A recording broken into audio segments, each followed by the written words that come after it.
जय श्री कृष्णा दोस्तों, राधे राधे। आप सभी का अपने चैनल में बहुत बहुत स्वागत है। आज हम सभी भक्तजन शनिवार की व्रत कथा सुनेंगे। आज के दिन कई लोग उपवास भी रखते हैं और कई लोग उपवास के बिना भी कथा को सुनते हैं। आप सभी भक्तजन भी इस कथा को श्रद्धापूर्वक सुनिएगा। तो आइए कथा को प्रारंभ करते हैं। बोलिए शनिदेव जी महाराज की जय हो।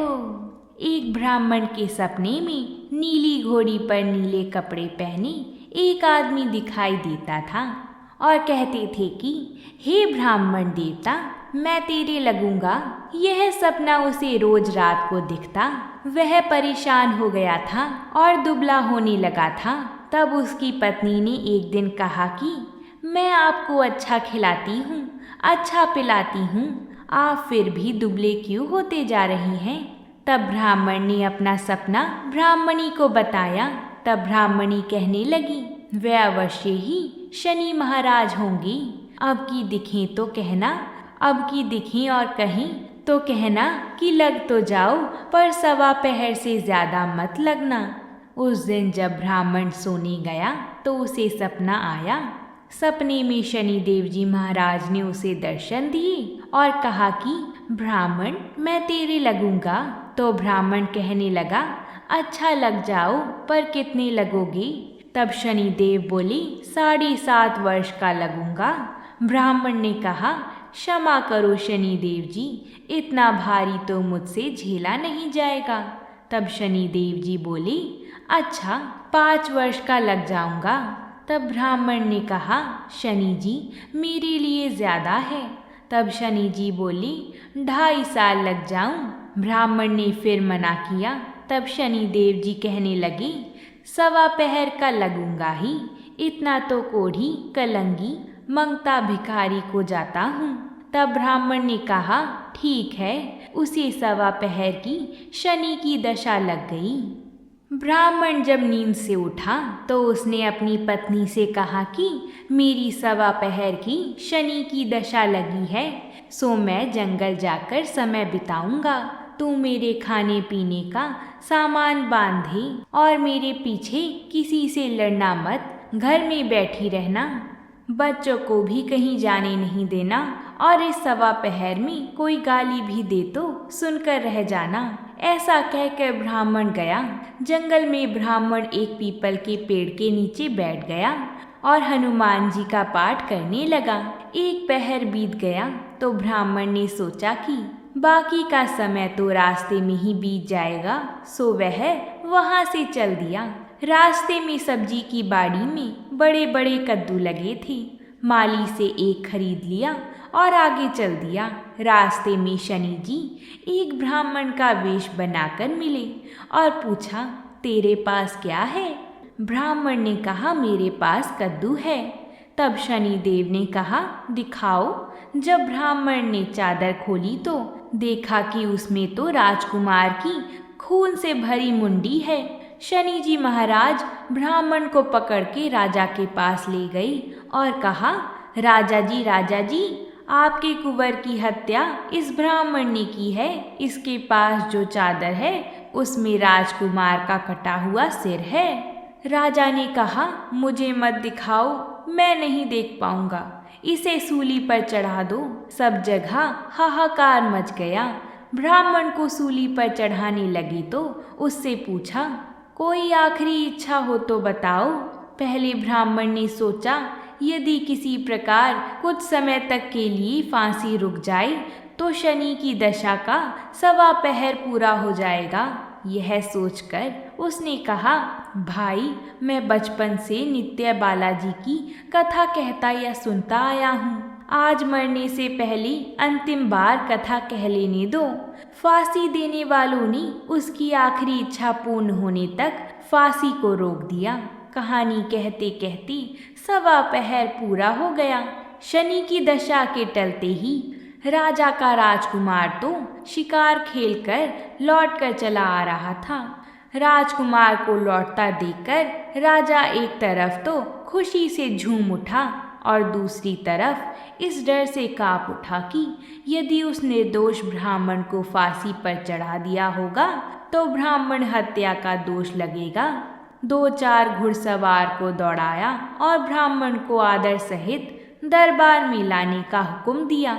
ब्राह्मण राज दरबार में उपस्थित हुआ तो राजा ने क्षमा याचना मांगते हुए कहा कि आपके बगल में जो चादर है उसे खोलकर दिखाओ।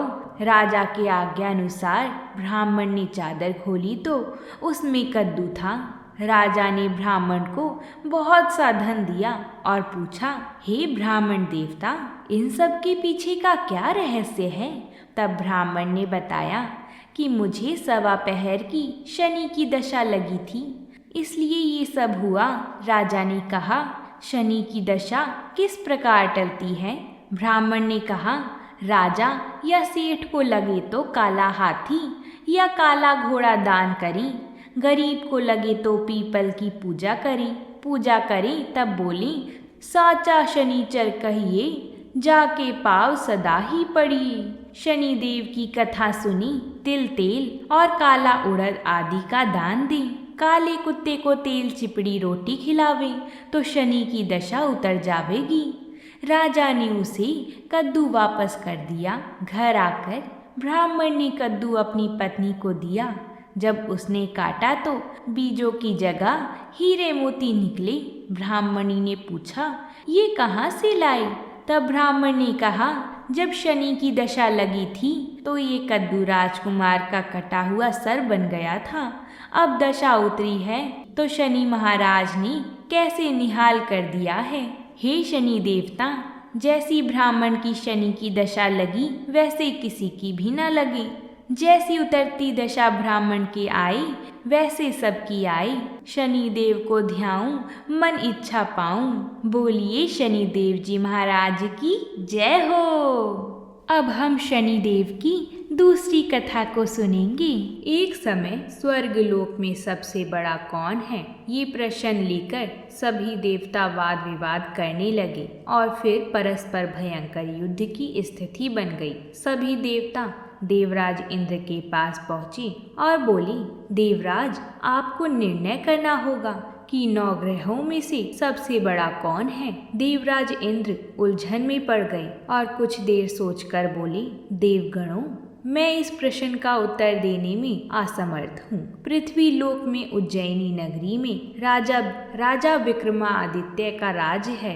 हम राजा विक्रमादित्य के पास चलते हैं क्योंकि वह न्याय करने में अत्यंत लोकप्रिय हैं। उनके सिंहासन में अवश्य ही कोई जादू है कि उस पर बैठकर राजा विक्रमादित्य दूध का दूध और पानी का पानी अलग करने का न्याय करते हैं। देवराज इंद्र के आदेश पर सभी देवता पृथ्वी लोक में उज्जैनी नगरी में पहुंचे। देवताओं के आगमन का समाचार सुनकर स्वयं राजा विक्रमादित्य ने उनका स्वागत किया। महल में पहुंचकर जब देवताओं ने उनसे अपना प्रश्न पूछा तो राजा विक्रमादित्य भी कुछ देर के लिए परेशान हो उठे, क्योंकि सभी देवता अपनी अपनी शक्तियों के कारण महान शक्तिशाली थे। किसी को भी छोटा या बड़ा कह देने से उनके क्रोध के प्रकोप से भयंकर हानि पहुंच सकती थी। तभी राजा विक्रमादित्य को एक उपाय सूझा और उन्होंने विभिन्न धातुओं स्वर्ण, रजत, कांसा, तांबा, सीसा, रांगा, जस्ता, अभ्रक और लोहे के 9 आसन बनवाए। धातुओं के गुणों के अनुसार सभी आसनों को एक दूसरे के पीछे रखवा दिया और उन्होंने देवताओं को अपने अपने सिंहासन पर बैठने को कहा। सब देवताओं के बैठने के बाद राजा विक्रमादित्य ने कहा, आपका निर्णय स्वयं हो गया है। जो सबसे पहले सिंहासन पर विराजमान है वही सबसे बड़ा है। राजा विक्रमादित्य के निर्णय को सुनकर शनि देवता ने सबसे पीछे आसन पर बैठने के कारण अपने को छोटा जानकर क्रोधित होकर कहा, राजन, तुमने मुझे सबसे पीछे बैठाकर मेरा अपमान किया है। तुम मेरी शक्तियों से परिचित नहीं हो। मैं तुम्हारा सर्वनाश कर दूंगा। सूर्य एक राशि पर 1 महीने, चंद्रमा 2.25 दिन, मंगल 1.5 महीने, बुध और शुक्र 1 महीने, बृहस्पति 13 महीने रहते हैं, लेकिन मैं किसी राशि पर 7.5 वर्ष रहता हूँ। बड़े बड़े देवताओं को मैंने अपने प्रकोप से पीड़ित किया है। राम को 7.5 के कारण ही वन में जाकर रहना पड़ा था और रावण को 7.5 के कारण ही युद्ध में मृत्यु का शिकार बनना पड़ा था। उसके वंश का सर्वनाश हो गया। राजा, अब तू भी मेरे प्रकोप से नहीं बच सकेगा। राजा विक्रमादित्य शनि देवता के प्रकोप से थोड़ा भयभीत तो हुए, लेकिन उन्होंने मन में विचार किया, मेरे भाग्य में जो लिखा होगा ज्यादा से ज्यादा वही तो होगा। फिर शनि के प्रकोप से भयभीत होने की आवश्यकता क्या है। उसके बाद अन्य ग्रहों के देवता तो प्रसन्नता पूर्वक चले गए, लेकिन शनिदेव बड़े क्रोध के साथ वहां से विदा हुए। राजा विक्रमादित्य पहले की तरह न्याय करते रहे। उनके राज्य में सभी स्त्री पुरुष बहुत आनंद से जीवन व्यतीत कर रहे थे। कुछ दिन ऐसे ही बीत गए। उधर शनि देवता अपने अपमान को भूले नहीं थे। विक्रमादित्य से बदला लेने के लिए एक दिन शनिदेव ने घोड़े के व्यापारी का रूप धारण किया और बहुत से घोड़ों के साथ उज्जैनी नगरी में पहुंचे। राजा ने राज्य में किसी घोड़े के व्यापारी के आने का समाचार सुना तो अपने अश्वपाल को कुछ घोड़े खरीदने के लिए भेजा।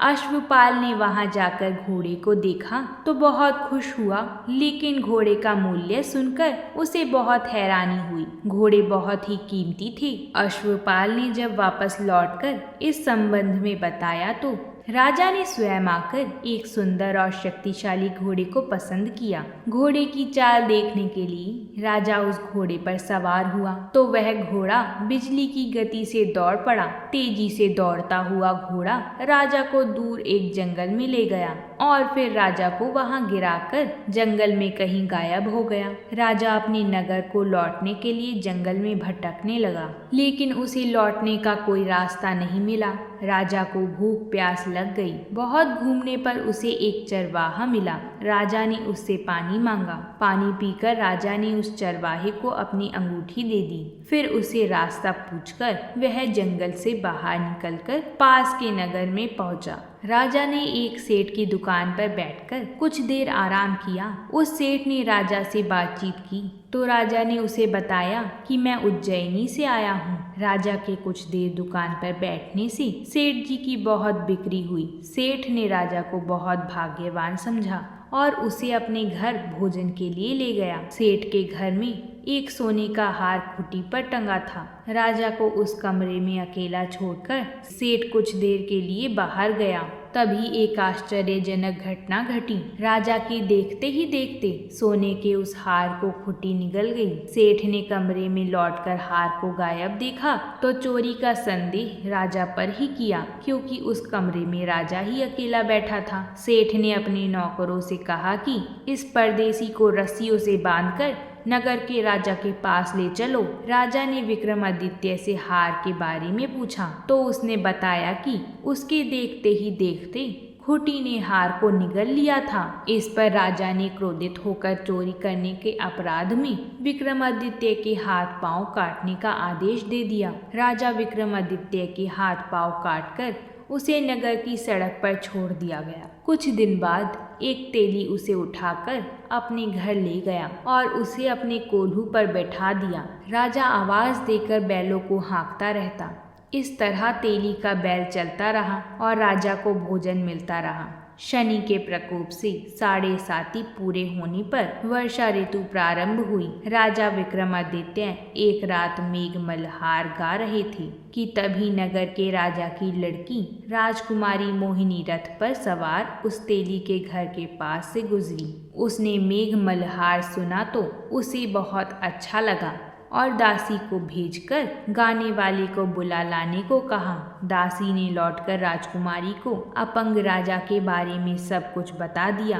राजकुमारी उसके मेघ मल्हार पर बहुत मोहित थी।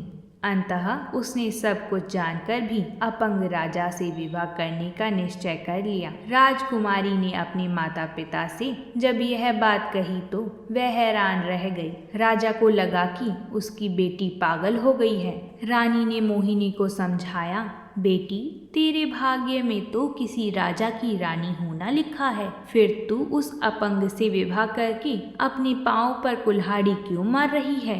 राजा ने किसी सुंदर राजकुमार से उसका विवाह कराने की बात कही, लेकिन राजकुमारी ने अपनी जिद नहीं छोड़ी। अपनी जिद पूरी कराने के लिए उसने भोजन करना छोड़ दिया और प्राण त्याग देने का निश्चय कर लिया। आखिरकार राजा रानी को विवश कर अपंग विक्रमादित्य से राजकुमारी का विवाह कराना पड़ा। विवाह के बाद राजा विक्रमादित्य और राजकुमारी तेली के घर में रहने लगी। उसी रात स्वप्न में शनिदेव ने राजा से कहा, आज तुमने मेरा प्रकोप देख लिया, मैंने तुम्हें अपने अपमान का दंड दिया है। राजा ने शनिदेव से क्षमा करने को कहा और प्रार्थना की, हे शनिदेव, आपने जितना दुख मुझे दिया है अन्य किसी को ना देना। शनिदेव ने कुछ सोचते हुए कहा, अच्छा, मैं तेरी प्रार्थना स्वीकार करता हूँ। जो कोई भी स्त्री पुरुष मेरी पूजा करेगा, शनिवार को व्रत कर मेरी कथा सुनेगा, उस पर मेरी अनुकंपा बनी रहेगी, उसे कोई दुख नहीं होगा। शनिवार को व्रत करने और चींटियों को आटा डालने से मनुष्यों की सभी मनोकामनाएं पूरी होंगी। प्रातःकाल राजा विक्रमादित्य की नींद खुली तो अपने हाथ पांव देखकर राजा को बहुत खुशी हुई। उसने मन ही मन शनिदेव को प्रणाम किया। राजकुमारी भी राजा के हाथ पांव सही सलामत देखकर आश्चर्य में डूब गईं। तब राजा विक्रमादित्य ने अपना परिचय देते हुए शनिदेव के प्रकोप की सारी कहानी कह सुनाई। सेठ को जब इस बात का पता चला तो दौड़ता हुआ तेली के घर पहुंचा और राजा के चरणों में गिरकर क्षमा मांगने लगा। राजा ने उसे क्षमा कर दिया, क्योंकि यह सब तो शनिदेव के प्रकोप के कारण हुआ था। सेठ राजा को अपने घर ली गया और उसे भोजन कराया। भोजन कराते समय वहां एक आश्चर्यजनक घटना घटी। सबके देखते ही देखते उस खुटी ने वह हार उगल दिया। सेठ जी ने अपनी बेटी का विवाह भी राजा के साथ ही करा दिया और बहुत से स्वर्ण आभूषण, धन आदि देकर राजा को विदा किया। राजा विक्रमादित्य राजकुमारी मोहिनी और सेठ की बेटी के साथ उज्जैनी पहुँचे तो नगरवासियों ने हर्ष से उनका स्वागत किया। उस रात उज्जैनी नगरी में दीप जलाकर लोगों ने दीपावली मनाई। अगले दिन राजा विक्रमादित्य ने पूरे राज्य में घोषणा करवाई कि शनिदेव सब देवों में सर्वश्रेष्ठ हैं। प्रत्येक स्त्री पुरुष शनिवार को उनका व्रत करे और व्रत कथा अवश्य सुने। राजा विक्रमादित्य की घोषणा से शनिदेव बहुत प्रसन्न हुए। शनिवार का व्रत करने और कथा सुनने के कारण सभी लोगों की मनोकामनाएं शनिदेव की अनुकंपा से पूरी होने लगी। सभी लोग आनंद पूर्वक रहने लगे। बोलिए शनिदेव महाराज की जय। अगर आप सभी को ये कथा अच्छी लगी है तो कमेंट बॉक्स में शनिदेव जी महाराज की जय ज़रूर लिखिएगा। तो प्रेम से बोलिए भगवान शनिदेव की जय हो।